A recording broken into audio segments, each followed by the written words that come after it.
દોસ્તો, જય શ્રી કૃષ્ણ, જય માતાજી, જય જલારામ. કેમ છો બધા? આજે હું બનાવું છું ઊંધિયું.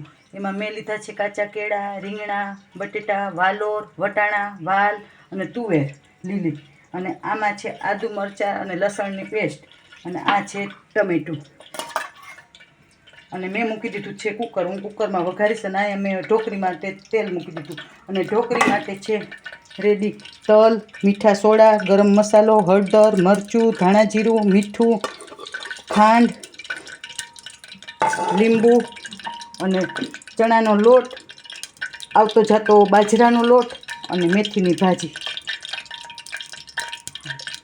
હવે હું હમણાં લોટ બાંધું. પહેલાં શાક વઘારી દઉં કુકરમાં.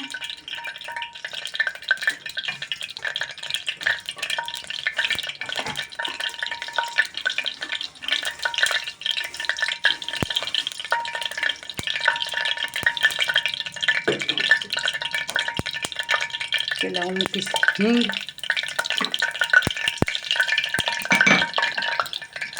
આદુ મરચાં લસણની પેસ્ટ,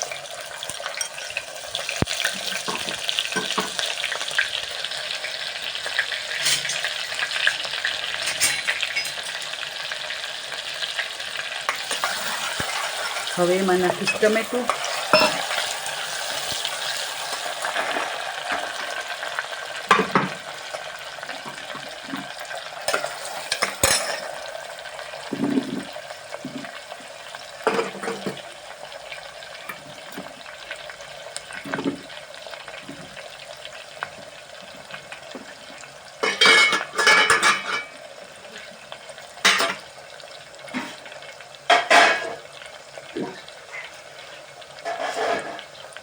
હવે એમાં નાખી દઈશ બધાય.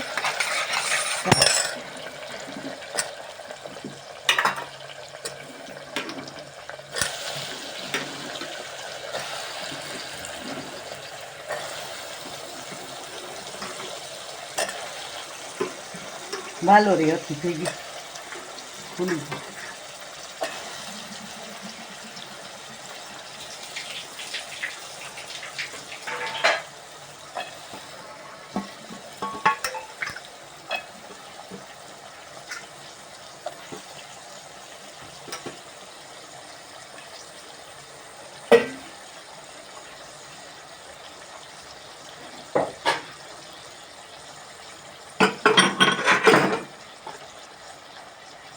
હળદર, ધાણા જીરું,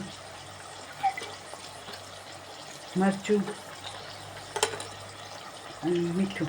આમાં હું 1 અને અડધી વિસલ વગાડીશ. 1.5 વિસલ ખાલી. એક ફૂલ ગેસ અને જરાક ધીમે ગેસે 1.5 વિસલ વગાડીને પાછું લોહીયામાં કાઢી લઈશ. એમાં ઢોકળીને ચડવા દઈશ તેલનું મોણ નાખીને. અને આ બાજુ મેં શાક 1.5 વિસલ વગાડી અને ખદખદવા મૂકી દીધું.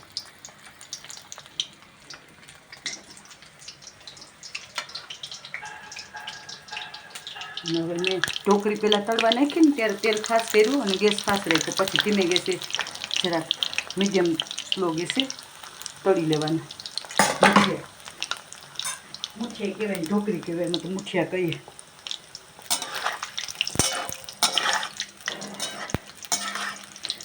અને ચડી જાય ને પછી એમાં ટોપરાને ખમણ અને ધાણા ભાજી ઉપરથી નાખી દેવાનું.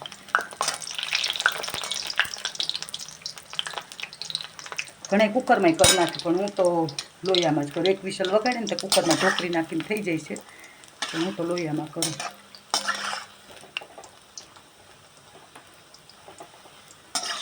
ઢોકળી ધીમે ગેસે સહેજ હરખી ચડવા દઈએ ને તો વચ્ચેથી કાચી ન રહે.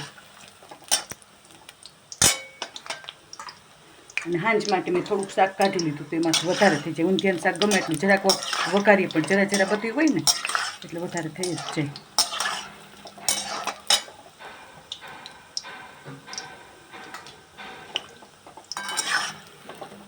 થોડીક લાલાશ પડતી તરાઈ છે ને એટલે સીધી શાકમાં નાખી દઈશ. થોડીક વાર ચડવા દઈશ પછી ઢાંકીને.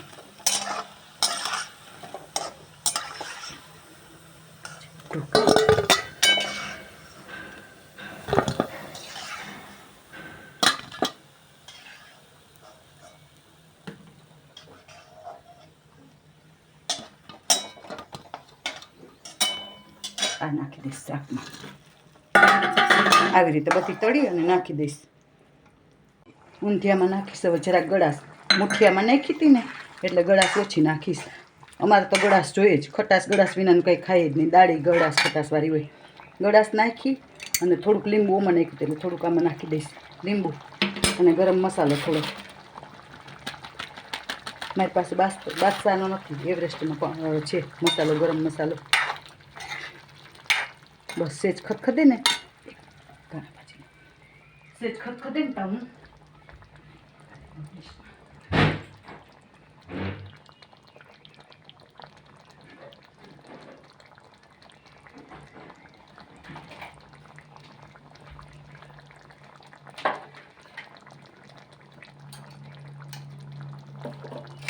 હું ખદખદી ગળાશે ઓગળી ખાંડ અને આ છે મારું ઊંધિયું રેડી.